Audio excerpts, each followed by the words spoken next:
राधे राधे दोस्तों। पौराणिक कथाओं के क्रम को आगे बढ़ाते हुए प्रस्तुत है आज की कथा श्री कृष्ण और जामवंत जी का युद्ध। जामवंत जी का जिक्र दोस्तों रामायण में रावण और श्री राम का जब युद्ध होता है उसमें मिलता है। जामवंत जी ने श्री राम जी की उस युद्ध के दौरान मदद की थी। तो कहानी को आगे बढ़ाते हैं दोस्तों।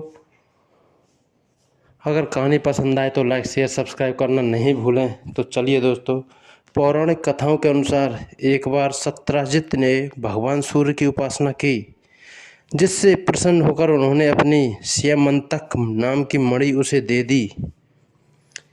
एक दिन जब कृष्ण साथियों के साथ चौसर खेल रहे थे तो सत्यजित स्यमंतक मणि मस्तक पर धारण किए उनसे भेंट करने पहुँचे।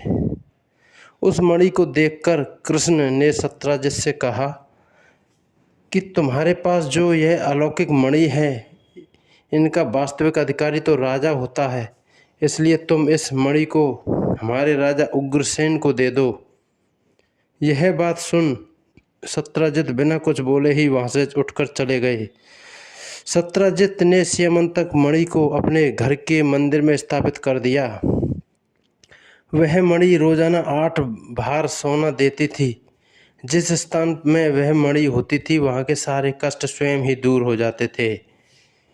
एक दिन की बात है, सत्यजित का भाई प्रसेनजित उस मणि को पहनकर घोड़े पर सवार हो आखेट के लिए गया।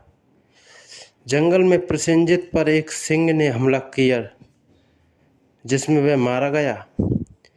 सिंह अपने साथ मणि भी लेकर चला गया। उस सिंह को रीछराज जामवंत ने मारकर वह मणि हासिल कर ली और अपनी गुफा में चला गया। जामवंत ने उस मणि को जामवंती को दे दिया।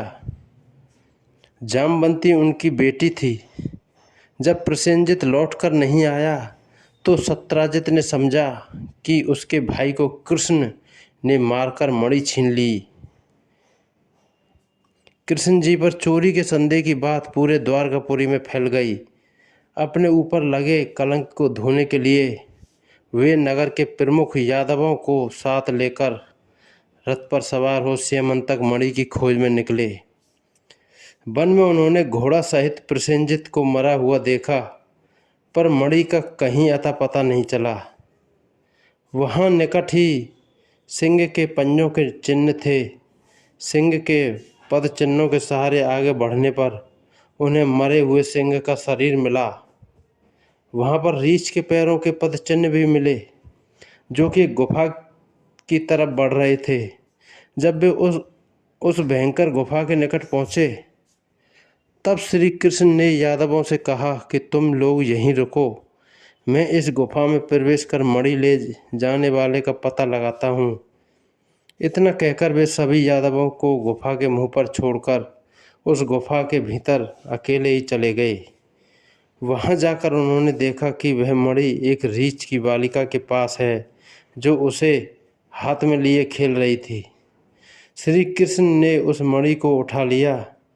यह देखकर जामवंत जी अत्यंत क्रोधित होकर श्री कृष्ण को मारने के लिए झपटे। जामवंत और श्री कृष्ण में भयंकर युद्ध होने लगा। जब कृष्ण गुफा से वापस नहीं लौटे तो सारे यादव उन्हें मरा हुआ समझकर 12 दिन के उपरांत वहां से द्वारकापुरी वापस आ गए तथा समस्त वृत्तांत वासुदेव और देवकी से कह सुनाया। वासुदेव और देवकी व्याकुल होकर महामाया दुर्गा की उपासना करने लगे। उनकी उपासना से प्रसन्न होकर देवी दुर्गा ने प्रकट होकर उन्हें आशीर्वाद दिया कि तुम्हारा पुत्र अवश्य मिलेगा। श्री कृष्ण और जामवंत दोनों ही पराक्रमी योद्धा थे।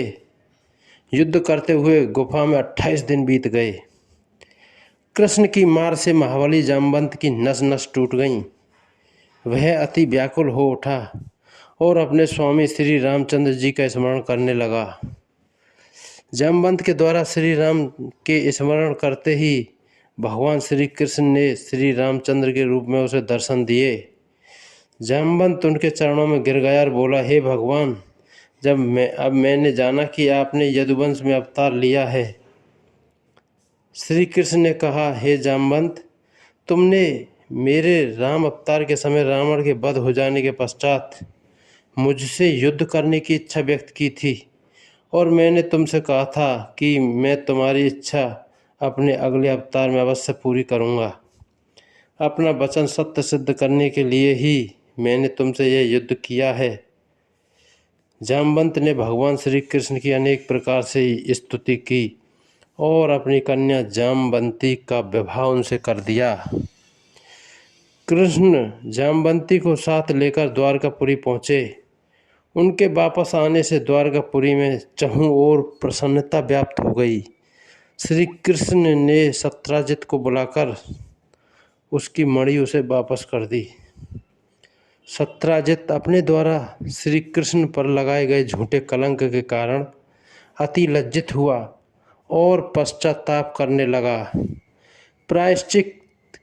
प्रायश्चित के रूप में उसने अपनी कन्या सत्यभामा का विवाह श्री कृष्ण के साथ कर दिया और वह मणि भी उन्हें दहेज में दे दी।